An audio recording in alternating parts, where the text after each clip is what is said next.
Donc, euh, comme introduction, intérêt, épidémio-éthiopathogénie, anatomopathologie, manifestations cliniques, paracliniques, les formes cliniques, diagnostic et traitement, à la fin une conclusion.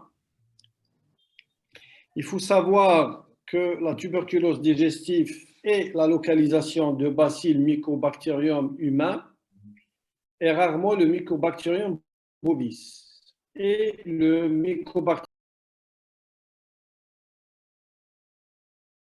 de l'intestin et au niveau du péritoine. C'est la quatrième localisation après le poumon, les ganglions et l'os.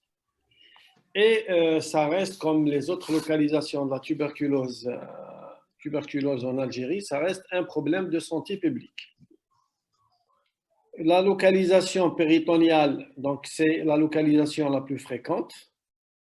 Et le diagnostic reste difficile et souvent tardif. Pourquoi il est difficile? Parce qu'il y a toujours cette difficulté d'aller explorer le grêle.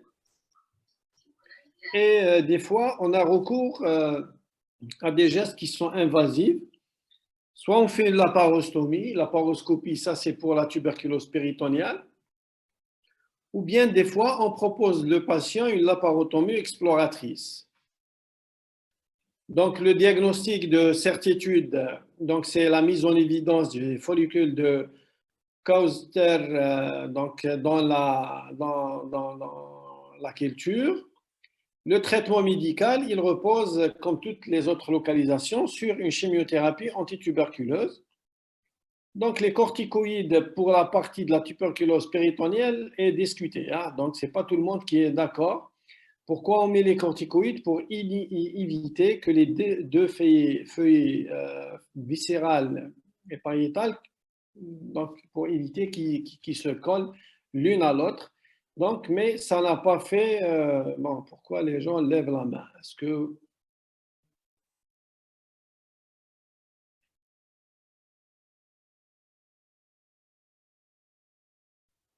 vous ne voyez pas les diapos? Alors que c'est affiché, c'est moi. Hein.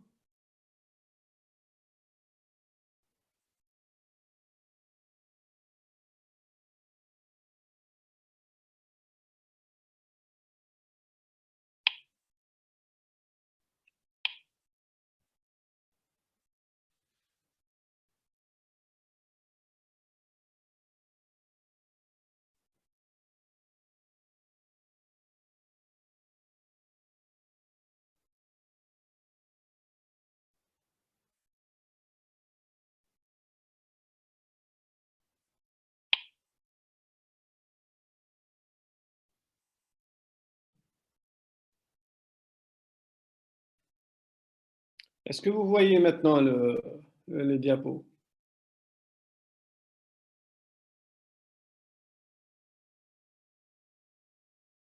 Toujours non. Pas normal. Hein.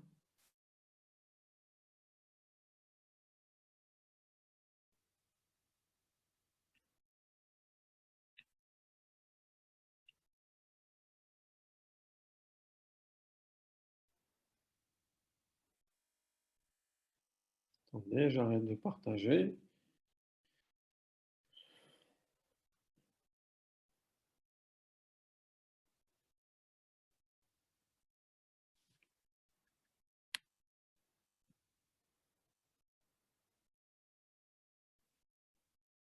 Maintenant, vous voyez ou pas?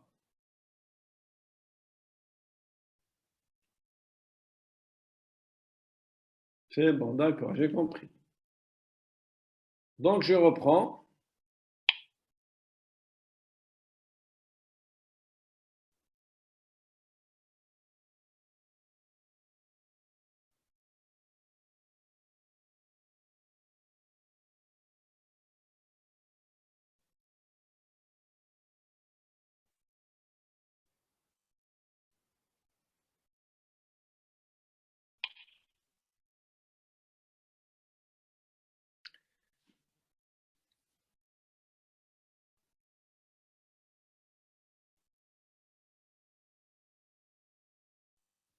Bon, j'ai dit que la tuberculose est liée à la localisation de bacilles Mycobacterium humain et rarement le Mycobacterium bovis au niveau de l'intestin et du péritoine.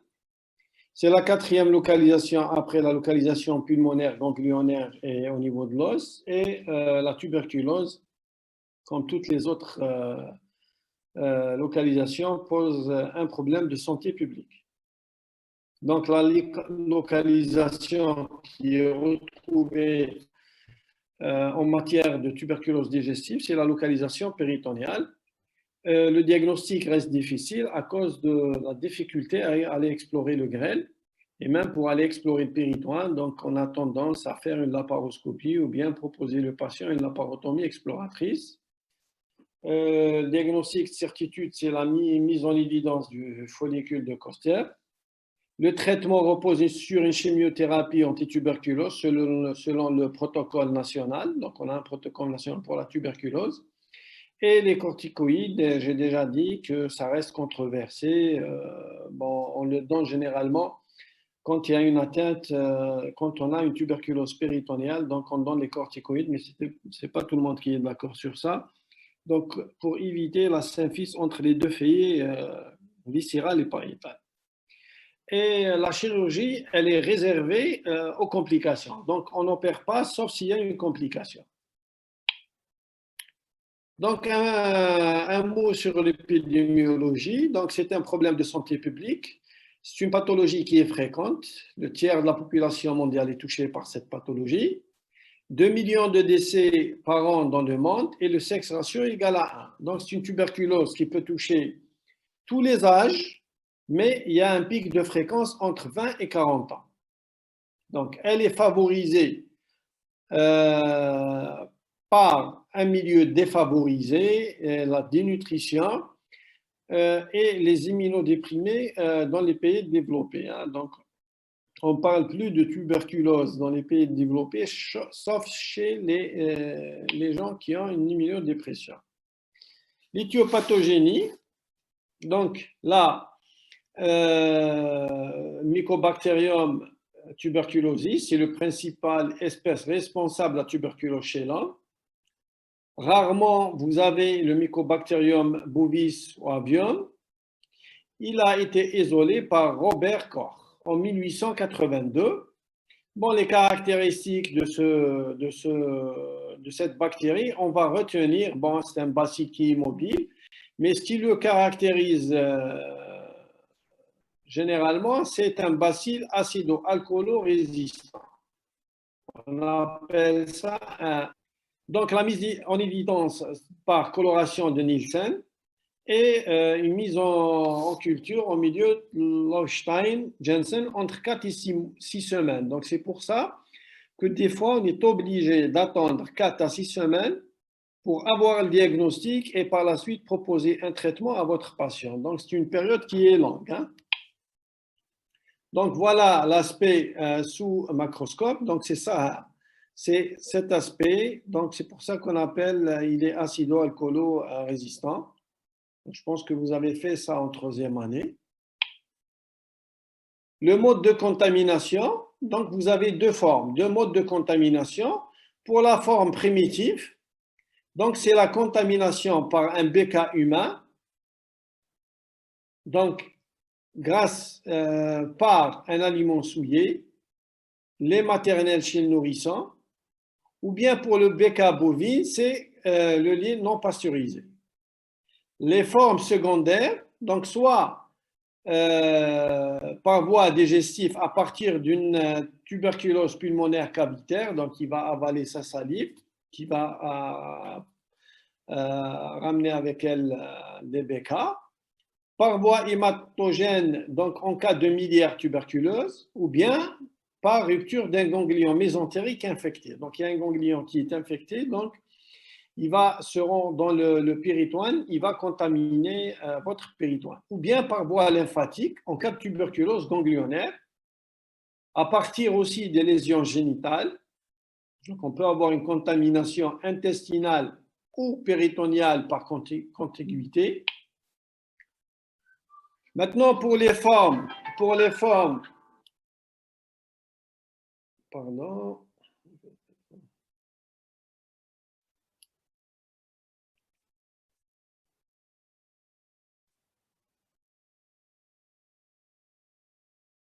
Je vais l'éteindre carrément. Donc, pour l'aspect macroscopique, on a la forme intestinale. Tous les segments du tube digestif peuvent être touchés, mais c'est la région iliocécale, il faut garder ça. C'est la région iliocécale qui est la région la plus touchée par cette tuberculose. Donc, les formes, quels sont les aspects qu'on peut retrouver à l'endoscopie? Bon, on a la forme hypertrophique, donc c'est un bourgeon qui est dans la lumière. On peut avoir la forme ulcéreuse ou bien une forme intermédiaire, ulcéreux bourgeonnant, la hypertrophique, donc c'est comme vous voulez. Maintenant, pour la forme ulcéro-hypertrophique, donc on a dit que la région où on peut trouver cette lésion, donc prédilection, donc c'est la région iliocécale. Elle se traduit sur le plan clinique par une volumineuse masse, la fosse iliaque droite, donc qui peut prendre le sécum, l'ilion terminal, la graisse mésentérique, les ganglions adjacents. Et ce qu'on voit en endoscopie, on voit un côlon qui est raccourci, avec rétraction en bouche du sécum, donc il va se rétracter, il va être attiré vers la masse. On va avoir une paroi très épicée, un aspect de pavage ou pseudopolype de la muqueuse. Donc, qu'est-ce qu'on peut avoir comme complication? Donc, on peut avoir une obstruction et votre patient, il peut faire des syndromes subocclusifs ou bien il fait une occlusion complètement. La deuxième forme, c'est la forme ulcéreuse. Donc, on peut avoir un seul ulcère ou bien plusieurs ulcères, donc multiples, uniques ou multiples. Le plus souvent, cet ulcère est circonférentiel, peu profond, à fond recouvert d'une membrane nécrotique et à bord décollé. Ce qu'on peut avoir comme complication, soit il va saigner, il y a un risque de perforation, il y a un risque de fistulisation. Pour la forme péritonéale, donc ce qu'on va voir, donc on va trouver au niveau du péritonéal, une fois arrivé à la partie de forme péritonéale, j'ai préparé une vidéo, j'espère qu'on pourra la visualiser. Donc, granulations péritonéales, elles sont typiques, donc sur le plan endoscopique. C'est des surlévations de taille uniforme, en tête d'épingle ou en graines de mil. Donc, là, on appelle ça les graines de couscous. Donc, quand on voit ces grains sur le péritoine, on pense beaucoup plus à une tuberculose qu'à une autre pathologie. Donc, elles sont blanchâtres, translucides, entourées d'un halo inflammatoire. Ou bien on peut avoir des adhérences. Donc, votre péritoine il va être divisé en compartiments. Donc, grâce à ces adhérences, c'est comme l'histoire, pour les gens qui connaissent, c'est quoi la stalagmite et les stalactites. Donc, c'est des rideaux, carrément, des rideaux qui vont descendre, par exemple, du feuillet pariétal vers un organe, où vous avez un abdomen qui est divisé en compartiments nombreuses, épicées, ça cloisonne la cavité péritonéale et les deux lésions peuvent exister. Donc, même chez un malade, on peut trouver les granulations péritonéales et on peut avoir aussi les adhérences. Sur le plan microscopique, la lésion qui est spécifique à ça, c'est le granulome tuberculoïde qui semble prendre naissance dans la muqueuse ou dans les plaques de Peyer. Donc ça, c'est une lésion qui est spécifique à la tuberculose. Si on tombe sur ça à l'histo, donc on est sûr qu'on est devant une tuberculose. Sa périphérie est faite de couronnes lymphocytaires à l'intérieur de laquelle des cellules épithéloïdes formant un synactium lâche, parsemé de cellules géantes de longuesse. Donc c'est ça la description microscopique des lésions provoquées par le BK.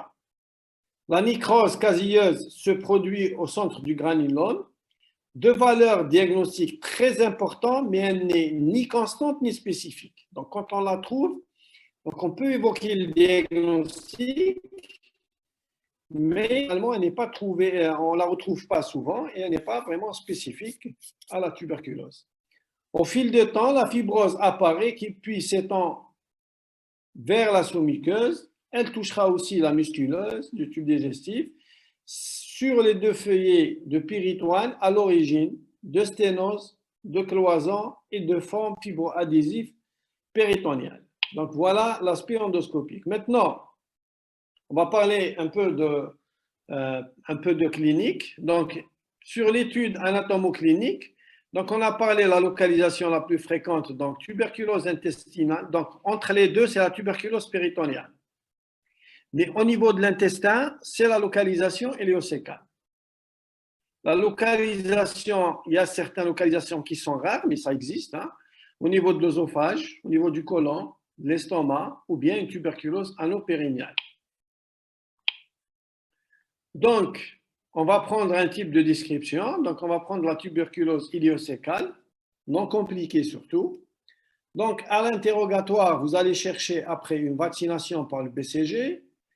Vous allez chercher après un comptage de quelqu'un, un patient contaminé par son entourage, un état immunitaire chez les sédiens ou chez les gens qui sont immunodéprimés, et vous allez chercher aussi une notion de tuberculose extra-intestinale.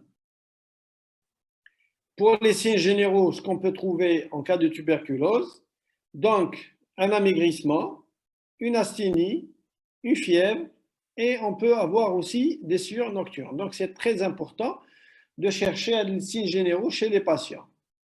Le tableau clinique ou bien les signes fonctionnels ne sont pas spécifiques. Donc, vous voyez qu'on peut tout avoir. Donc, on peut avoir une douleur abdominale, des nausées, vomissements. On peut avoir une constipation, une alternance constipation et diarrhée. On peut avoir une diarrhée isolée. Pour les formes compliquées, un syndrome de Koenig, donc en cas de sténose.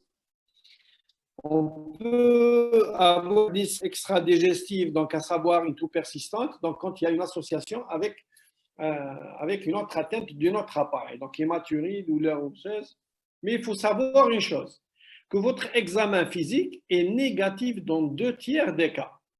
Donc, ce n'est pas des éléments, ce n'est pas grâce à votre clinique que vous allez avoir un diagnostic de certitude. Donc, on pose le diagnostic où là, on va discuter la probabilité d'existence d'une tuberculose. C'est vrai que les signes généraux, l'interrogatoire et les signes fonctionnels peuvent nous orienter, mais vous allez voir que c'est l'histologie qui va être un élément déterminant dans le diagnostic positif. Donc, l'examen, on a dit qu'il est négatif dans 2/3 des cas. Donc, s'il est positif, donc si on a des signes, donc on peut avoir, quand la localisation est au niveau de la région iléosécale, on peut avoir une masse ferme, sensible, mal limitée, siège le plus souvent au niveau de la fosse iliaque droite, qui correspond à une hypertrophie iléosécale. Et il faut systématiquement rechercher ou examiner, faire un examen lymphoganglionnaire, examen locomoteur et un examen urogénital et bien sûr un examen pulmonaire. Pour les manifestations paracliniques, la tuberculose iléosécale non compliquée, donc une formule, on peut avoir une anémie, la formule peut être normale, on peut avoir une VS qui est augmentée. Si l'atteinte est étendue au niveau de l'intestin grêle, on peut avoir un syndrome carentiel, donc on peut avoir une hypotriglycédérémie, hypocalcie, cholestérolémie, une hypoalbuminie. Et on peut avoir ce syndrome carentiel dans seulement 1/3 des cas. L'IDR à la tuberculose, en matière de tuberculose digestive, donc vous voyez qu'elle est dans 30% des cas. Donc on ne peut pas mettre le paquet sur l'IDR est positif, c'est une tuberculose, ou la négative, on a éliminé la tuberculose, ça ne se passe pas comme ça. Maintenant, sur le plan radiologique, vous faites un téléthorax. Pourquoi? Vous n'allez pas chercher, c'est comme sur un téléthorax, bien sûr. Vous allez chercher une atteinte pleuropulmonaire, ancienne ou bien elle est en évolution. L'ASP n'a aucun intérêt dans ce cas de figure, mais si vous le faites, vous allez tomber, s'il y a une atteinte ganglionnaire, vous allez retrouver des ganglions qui sont calcifiés. On peut voir des onces gréliques dilatées ou bien des niveaux qui témoignent d'une sténose. Le lavement barité aussi, on ne fait plus pour ça. Donc, même si on le fait à visée pédagogique. Donc, il ne ramène rien. Il n'y a pas d'intérêt dans la prise en charge de votre patient. Donc, la bombarité, on va avoir des ulcérations, des nodules, des polypes, des fistules, une sténose. Donc, ça dépend l'évolution de votre patient. Maintenant, pour le transit de grade, donc je ne vais pas m'attarder parce que ce n'est pas un examen qu'on fait régulièrement. Je pars directement à l'iliocoloscopie. Donc, l'iliocoloscopie, voilà une image. Donc, on peut avoir une image, on a parlé de l'image hypertrophique ulcéreuse. Donc, voilà une hypertrophie. Donc, pratiquement, c'est un segment qui est complètement déformé. On ne reconnaît plus la valvule biocécale. Donc, vous avez une hypertrophie et tout ce qui est en blanc, c'est des ulcérations. Donc, c'est une forme ulcéro-bourgeonne. Sur le copie, comptons ça. Donc, il faut évoquer certains diagnostics. On ne se pas directement sur la tuberculose. Donc, on a peur aussi du scanner du cancer. Donc, des fois, quand on voit ça, on préfère bien tomber sur une tuberculose que sur un cancer colique. Donc,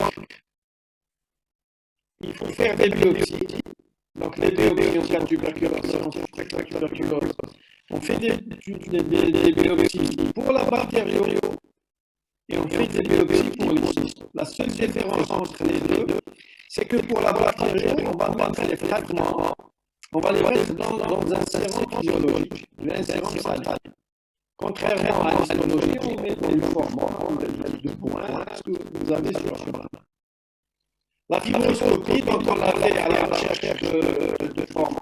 Donc si vous avez une atteinte basse, donc vous faites votre endoscopie à la recherche de l'atteinte.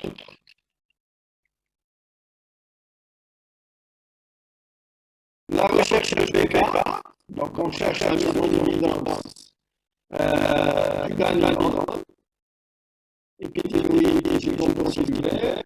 On cherche la nécrose capillaire. La recherche de PK dans les cells a été utilisée. Donc le PK est très intelligent, donc il ne va pas, il restera là, il est bien au niveau du moment qui prend en généralement le sommet. Et pourquoi il faut choisir la région générale? Parce qu'il y a beaucoup d'échanges. Et au niveau de l'implication unitaire, donc on choisit bien un certain endroit. Donc, on peut chercher le décalage d'altération scopique, mais là, si l'examen derrière négatif, on va attendre 40 jours. La détection et l'identification biogénique ne peut être envisagée qu'à partir d'un diagnostic tissulaire par des biopsies et endoscopie. Donc, pour avoir le diagnostic, maintenant, augmenter les chances de tomber sur un cas, il faut travailler le développement tissulaire. Les patients stables, dans les équipes, ont 20% des cas. Donc, le lieu de culture de quelqu'un, donc vous voyez qu'on fait une lecture à un jour, on fait des lectures en jour, et on peut aller jusqu'à 40 jours pour essayer d'avoir un diagnostic.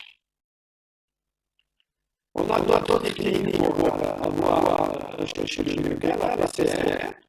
C'est la même PCR que vous connaissez pour palper les patients, sauf là, le réactif autre. Donc, on peut avoir des diagnostics en clair.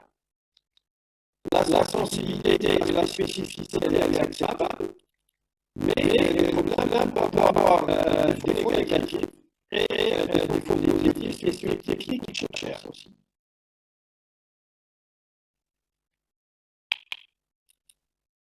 Pour les formes morphographiques, on a terminé avec la forme universelle. Donc, on a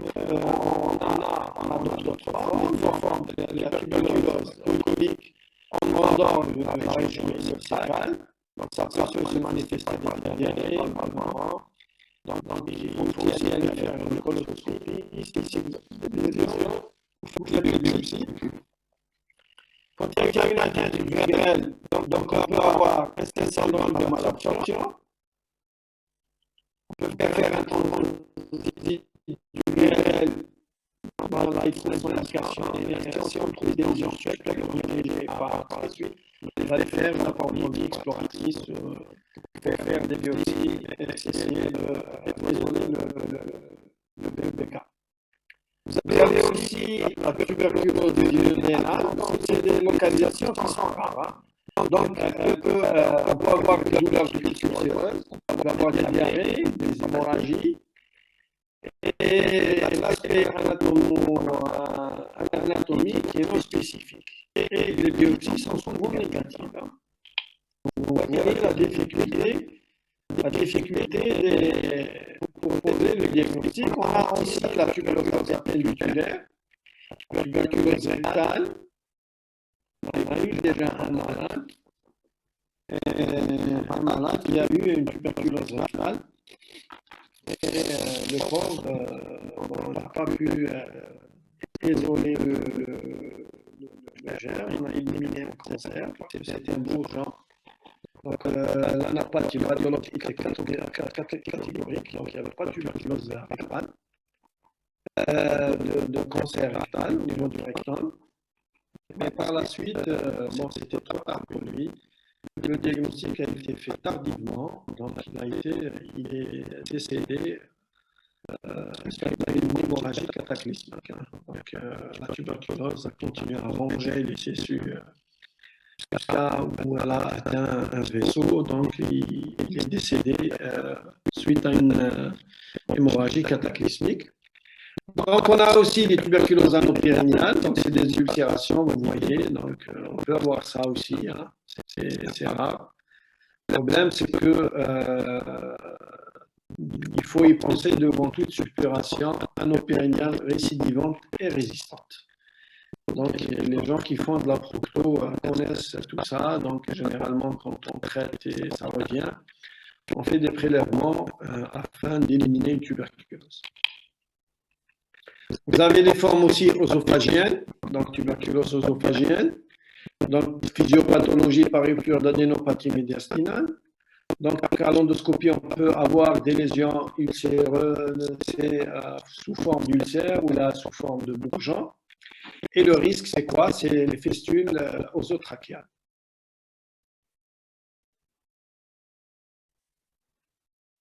Je sais pas, est-ce qu'il y a un problème? Il y a quelqu'un qui a levé la main.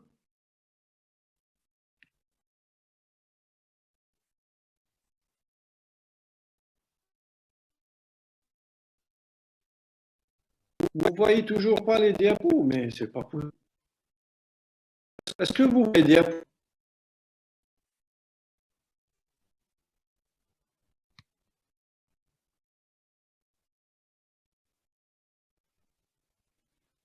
D'accord, je continue. Donc aussi, vous avez les autres formes cliniques, les formes compliquées. Compliquées par quoi? Par une occlusion, parce que ça s'est développé au niveau, à l'intérieur d'un organe creux, donc un côlon, un grêle. Vous avez aussi l'hémorragie, la perforation. Vous avez les formes selon le terme, et le sujet déprimé. Les gens qui ont, en Europe, c'est surtout les gens qui ont le VIH. Et vous avez, ça, on a parlé de ça, les formes éthiopathogéniques. Donc, vous avez une tuberculose primitive ou bien une tuberculose secondaire. Le diagnostic positif, donc, il est posé sur un faisceau d'arguments. Hein. Donc, c'est quoi les faisceaux d'arguments? L'anamnèse, donc tuberculose évolutive ancien, contage par une tuberculose contaminée par quelqu'un qui a tuberculose. Clinique, les signes digestifs, extra-digestifs ne sont pas spécifiques, mais les signes généraux, si vous trouvez des sueurs nocturnes, une fièvre, un amaigrissement, ça peut vous aider à poser votre diagnostic. La biologique, elle n'est pas spécifique. La radiologie est l'aspect des lésions.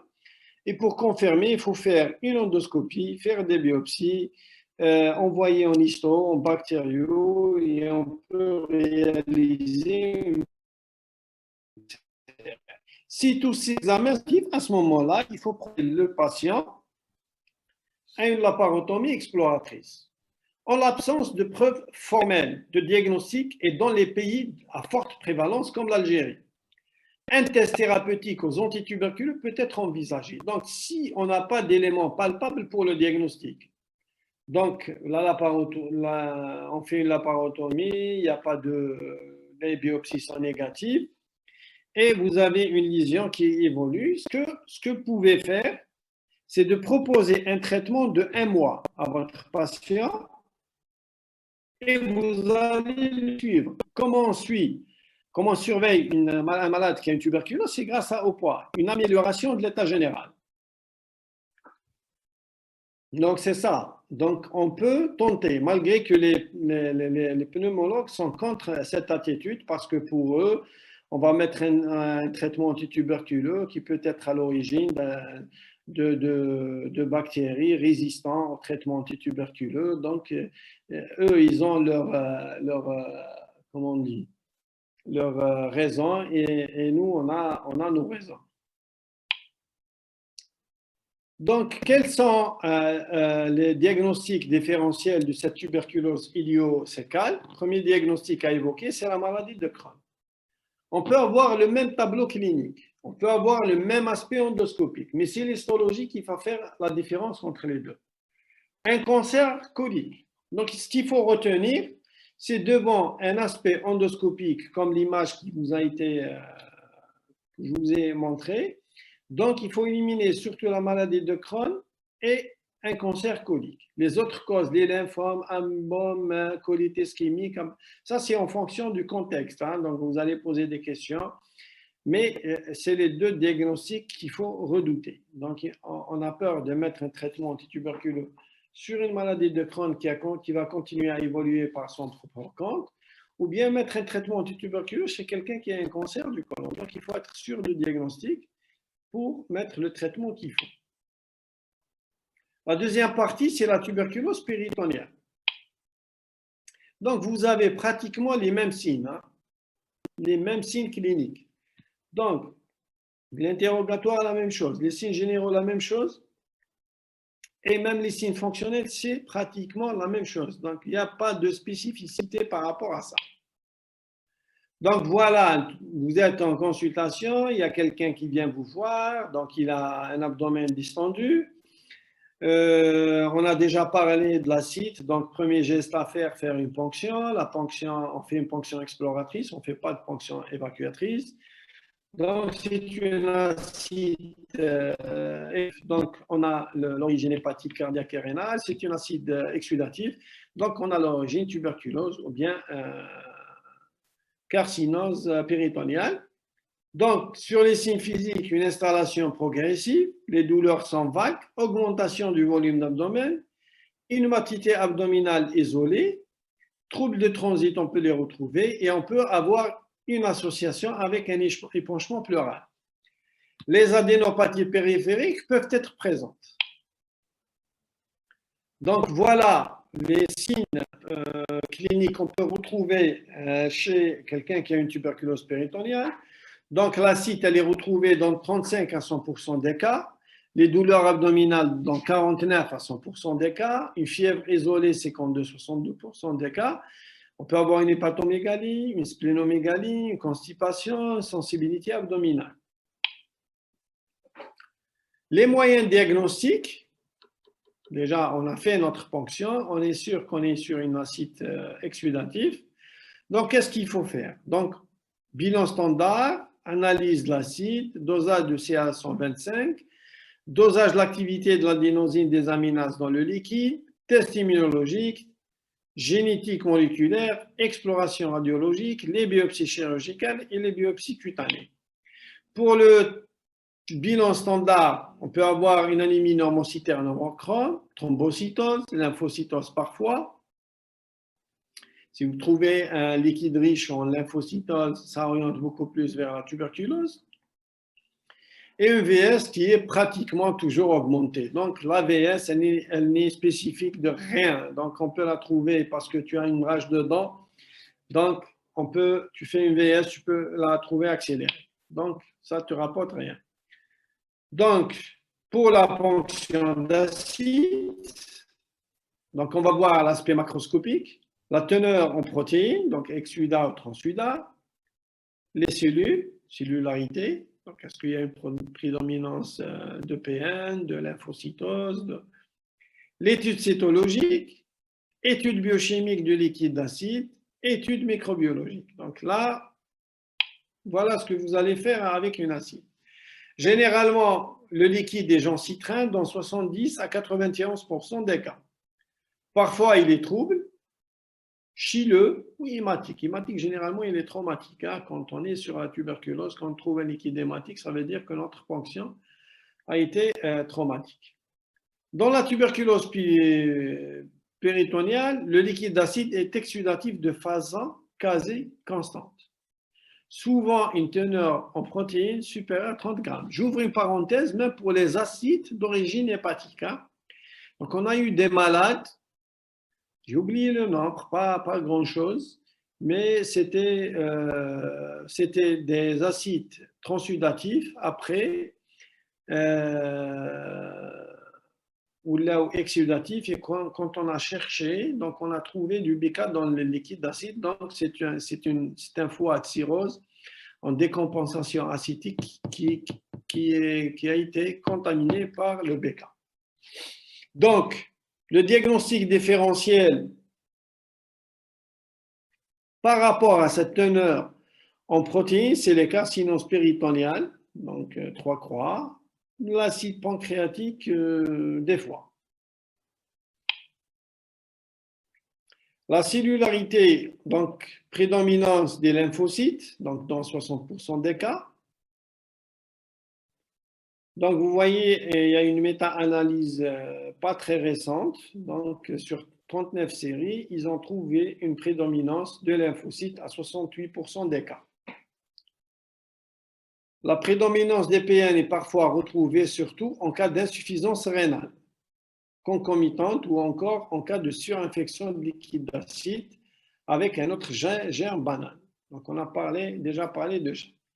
L'étude cytologique, un examen cytologique du liquide d'acide doit être toujours réalisé afin de rechercher des cellules néoplasiques. Voilà, c'est ça la hantise de tout gastro-entérologue. Si on a une acide, j'envoie un cyto. Ce n'est pas pour chercher le BK, mais c'est pour éliminer ou là chercher l'existence de cellules néoplasiques. C'est ça qui pose vraiment un problème. Donc, pour l'étude biochimique, la revue de la littérature montre qu'aucun marqueur biochimique n'est utile pour le diagnostic de la tuberculose péritoniale, malgré le dosage lactique des hydrogénases, le gradient de protéines, sérum, on va les citer, dosage de taux de glucose. Donc, tout ça n'oriente pas vers le diagnostic de la tuberculose péritoniale.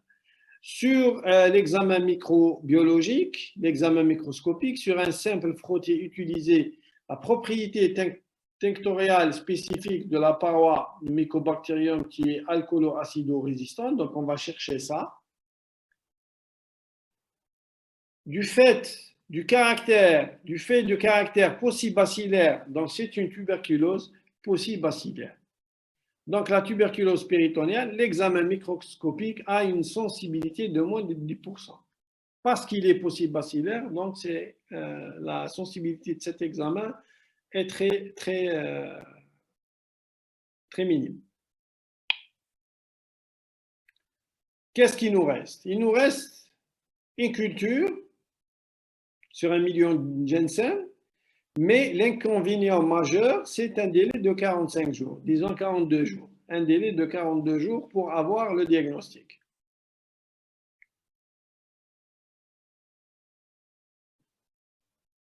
Donc, on peut utiliser un autre tomate qui peut nous donner le résultat 14 à 27 jours, mais il faut 1 litre de liquide d'acide ultra centrifugé avec cette technique, avec cette tomate, une sensibilité, une spécificité qui est meilleure. mais ça coûte plus cher. Hein, ça coûte plus cher et on utilise un produit radioactif qui pose un problème de manipulation. Maintenant, pour le dosage de CA125. Le taux de CA125 est augmenté devant tout acide exudatif. Il n'a aucun rôle ou là aucun intérêt dans le diagnostic de la tuberculose péritonéale. Ce qui garde comme un intérêt pour le CA125, c'est qu'il semble avoir un intérêt pour vérifier la réponse au traitement. Réponse traitement par les antituberculeux. Donc, on a un taux initial, par la suite, après le traitement, donc on va doser le même facteur. Donc, si il a diminué ou là, il n'existe plus, donc on sait que notre traitement était efficace. Maintenant, pour le dosage, l'activité de l'adénosine désaminase, donc je vais vous lire ça par rapport aux recommandations de la Société française de pneumologie. Donc, l'utilité de dosage de l'adénosine désaminase péritonéale dépend plus de critères chimiques et épidémiologiques que de sa sensibilité ou sa spécificité en zone d'endémie. Par exemple, l'Algérie, le Maroc, la Tunisie, les pays africains, quoi. En zone d'endémie, où les techniques invasives comme la laparoscopie sont peu disponibles ou bien coûteuses. Donc, l'adénosine désaminase est utile. Donc, positive, elle vient confirmer une suspicion de clinique de tuberculose chez un patient inopérable. Voilà l'intérêt. Donc, la société, elle a trouvé parce qu'il coûte moins cher, c'est un examen qui est facile. Donc, je reviens à cet examen. Donc, le seuil pour qu'il soit positif, c'est 30 unités par litre. Donc, vous voyez sa sensibilité, sa spécificité.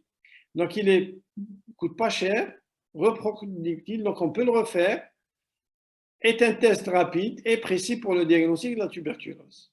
En cas de taux élevé, l'instauration de traitements antituberculeux empiriques est justifiée en attendant les résultats de l'année. S'il est positif, vous pouvez mettre le traitement. Les gens donc on peut mettre le traitement même si les gens de la pneumo ne sont pas contents. Vous avez l'hyperculine, donc vous avez les faux négatifs entre 15 et 60%. Dosage, ça, on va les citer, Marc. Hein? Donc, c'est des examens qui coûtent cher et qui ne sont pas disponibles. Donc, c'est un test dosage de l'interféron gamma, test quantitatif qui évalue la réponse immunitaire, sensibilité 98. Donc, il trouve son intérêt dans les formes latentes de la tuberculose péritonéale et une bonne spécificité, une bonne sensibilité. La PCR, donc on peut avoir le diagnostic dans les 24 à 48 heures, mais la sensibilité, elle est faible, avec un coût très élevé. Le LCR, réaction d'amplification génique, donc sensibilité 70, 90. Ce qui limite ces techniques, c'est leur coût qui est cher. Donc, vous imaginez dans un pays d'endémie comme le nôtre, donc si on va s'amuser à faire ces dosages pour tous les patients, donc ça va faire un énorme trou budgétaire à l'hôpital. Qu'est-ce qu'il faut faire pour les explorations radiologiques? Donc, et surtout suivre l'évolution de ce traitement. Donc, l'acide, elle est souvent libre par cloisonné. Donc, si on fait une échographie, on va nous parler d'acide, on va nous parler d'épaississement du péritoine, on va nous parler de l'agglutination des onces intestines à la collée, les nodules péritoniaux, les adhérences visualisées sous forme de structure. Donc, tous ces signes échographiques pré-isolement n'ont aucune valeur diagnostique dans la tuberculose. Par contre, leur association devrait faire évoquer le diagnostic, sans toutefois écarter le diagnostic d'une carcinose. Donc, pour votre diagnostic de certitude, l'échographie n'a aucun intérêt. Donc, même si vous le faites et vous tombez sur ces lésions, donc ni vous pouvez éliminer une carcinose, ni vous pouvez dire que c'est une tuberculose, vous pouvez l'évoquer pour la discussion. Donc voilà ce qui montre l'acide, donc dans un liquide, donc un liquide, les intestins qui flottent, sans plus, hein, donc c'est...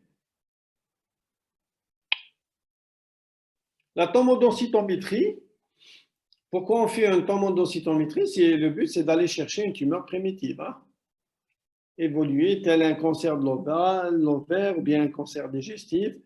Et ça reste le diagnostic différentiel d'une tuberculose péritonéale. Donc, ce qui peut être en faveur d'une acide d'origine tuberculeuse, donc la densité élevée, l'existence d'adénopathie, l'épaississement de mésentère, l'épaississement uniforme et régulier du péritoine, l'agglutination des os. Et je répète, ce n'est pas des signes spécifiques, hein, donc on peut les avoir. Donc voilà une acide, le foie, la rate. Donc là, on a une acide périhépatique.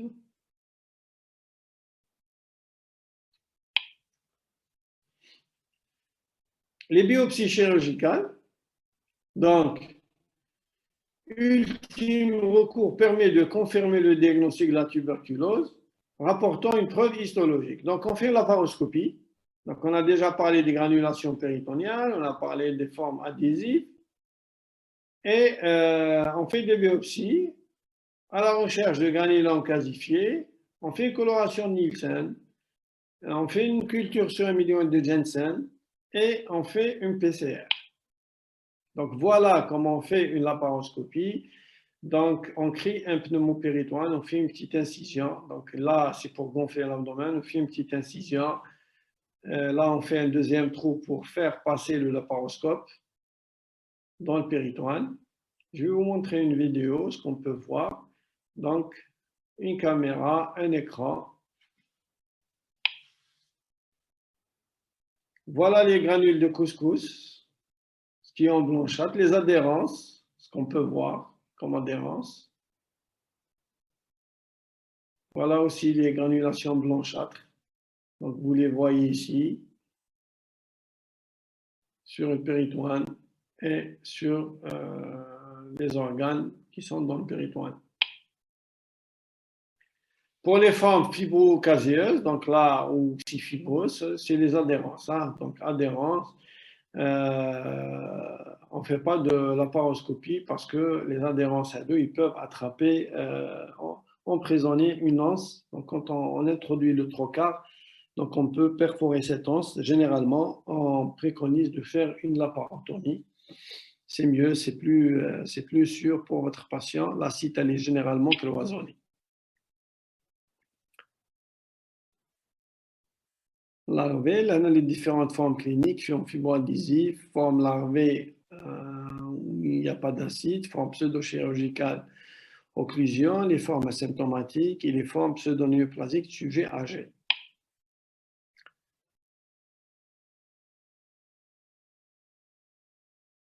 Attendez, avant de passer au diagnostic positif, je vais essayer de vous faire.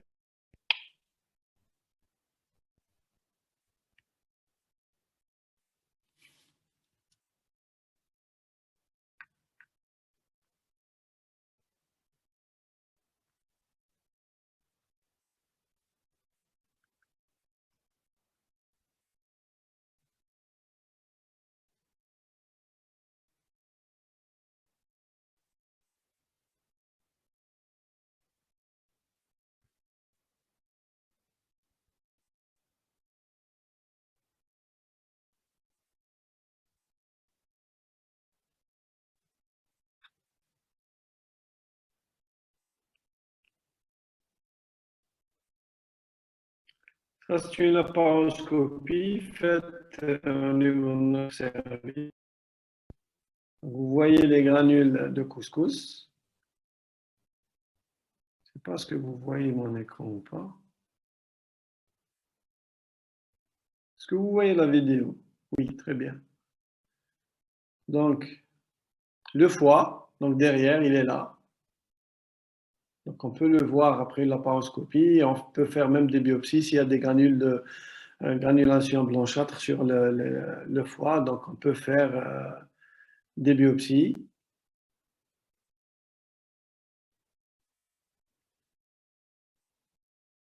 Vous voyez, ça existe partout hein, dans le territoire. Je vais faire avancer un peu. Donc là, voilà le foie. Vous le voyez très bien. Donc maintenant, on voit très bien le foie. Voilà le foie. Donc il y a des granules.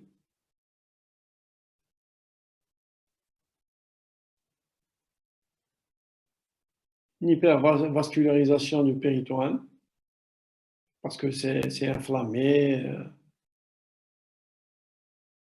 Donc, vous voyez, les graines de couscous, elles sont partout. L'acide, le liquide d'acide.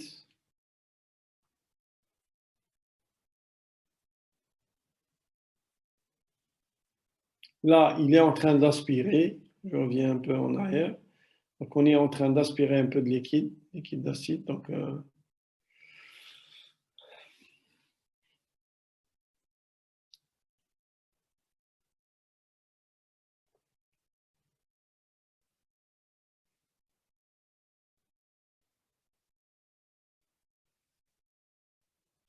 maintenant, il va faire des biopsies. Hein.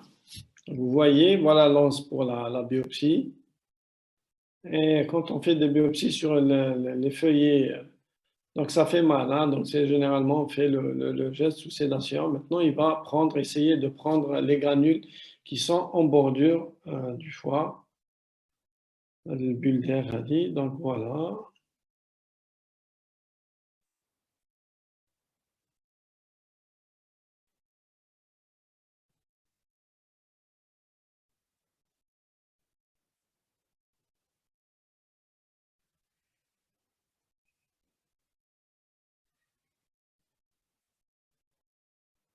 Voilà. Donc il a pris un fragment. Bon, au niveau du foie, ça fait pas mal, hein, mais si on le fait ici au niveau du péritoine, ça fait très mal. Mais ce qu'on peut avoir au niveau du foie, c'est un saignement. Donc ça peut saigner abondamment. Donc on prend juste des petits fragments. Voilà, maintenant il fait des biopsies au niveau du péritoine. Donc on fait tourner carrément la pince hein, pour essayer d'arracher. Vous voyez l'endroit où il a fait les biopsies. C'est barbare, mais pour l'intérêt du patient, donc on n'a pas le choix. Ça saigne un petit peu.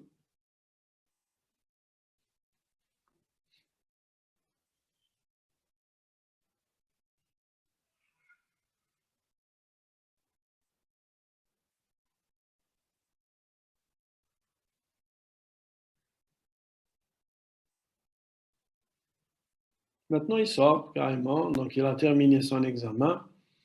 Il sort. Donc, après cela, donc, on peut faire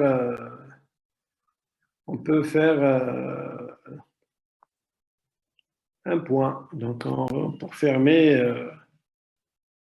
la plaie. Donc, je reviens vers mon cours. Donc, on était arrivé. Donc, là, non. Donc, oui.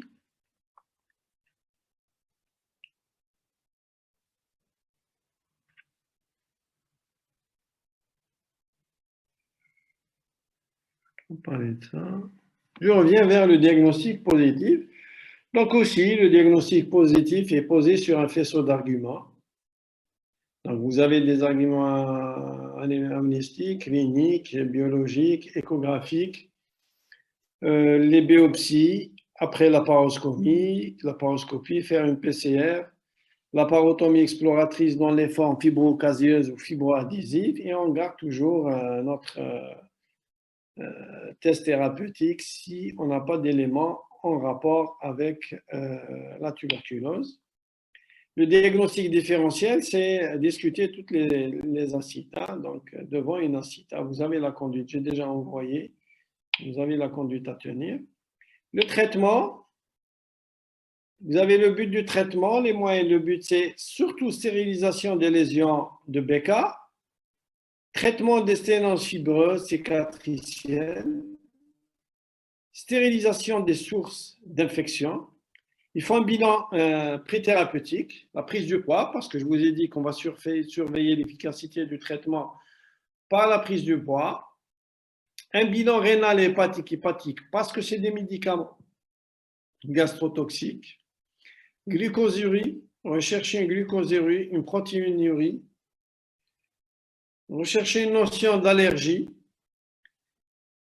Une pathologie hépatique, donc une cirrhose ou un foie déjà malade, c'est difficile de mettre un médicament hépatotoxique. Les moyens, vous avez le traitement symptomatique, il ne faut jamais oublier s'il a mal, on traite la douleur, s'il a une diarrhée, on traite la diarrhée, ainsi de suite. Hein. L'hospitalisation, si l'état général est altéré, il faut toujours corriger les troubles nutritionnels avec un apport calorique riche. Et le régime alimentaire de première ligne, c'est de RHZ pendant 2 mois et 4 mois de RH. Un traitement de 6 mois. Les surveillances secondaires, une fois par semaine pendant les 2 premiers mois, surtout, hépatiques. Donc vous allez chercher, parce que vous avez 2 médicaments qui sont hépatotoxiques, rifampicine, pyrazinamide, qui sont hépatotoxiques. Donc vous allez chercher est-ce que votre patient fait un syndrome de cytolyse ou pas. La chirurgie est indiquée en cas de complications, en cas d'occlusion ou bien de perforation. Le traitement curatif, donc régime thérapeutique. Pour les pharmaceutiques, je vous ai parlé de la corticothérapie. Maintenant, pour le traitement préventif, c'est la vaccination et lutter contre la tuberculose pulmonaire. La surveillance, c'est la prise de poids, disparition de l'acide et des signes symptômes. Normalisation des paramètres biologiques, radiologiques et endoscopiques. Voilà le schéma thérapeutique en fonction du poids de votre patient. Conclusion, la tuberculose digestive est encore responsable de morbidité et de mortalité importantes dans les pays en développement.